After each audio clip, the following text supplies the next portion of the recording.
Le Mégaphone, journal lancé par la bibliothèque de Rouyn-Noranda, est une première du genre dans la région. Elle permet de mettre de l'avant la réalité de 5 personnes utilisant les services entre autres de la Maison du Soleil Levant. Et ça à travers la poésie, le rap, le récit ou encore la fiction. Leur donner une voix sans censure, donc il y a des textes là-dedans qui sont peut-être difficiles à lire aussi.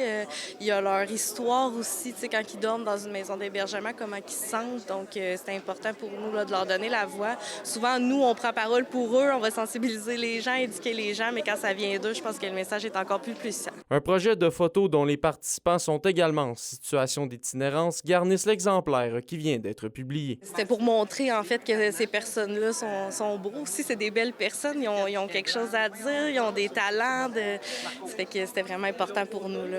Patrick Lefebvre, dont l'image se retrouve sur la page couverture du tout premier numéro, se dit choyé de voir l'ouverture dont font preuve les citoyens. On s'intéresse beaucoup aux gens, on s'intéresse beaucoup au monde.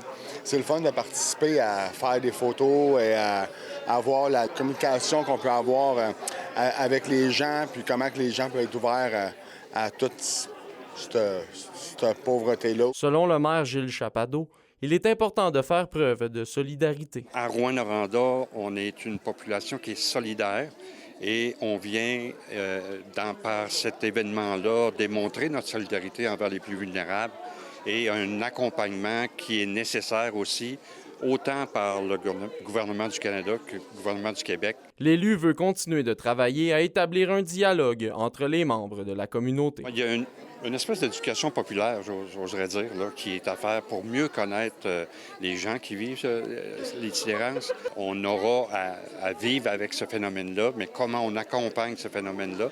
On travaille beaucoup, la Ville travaille là-dessus, un accompagnement aussi aux organismes communautaires.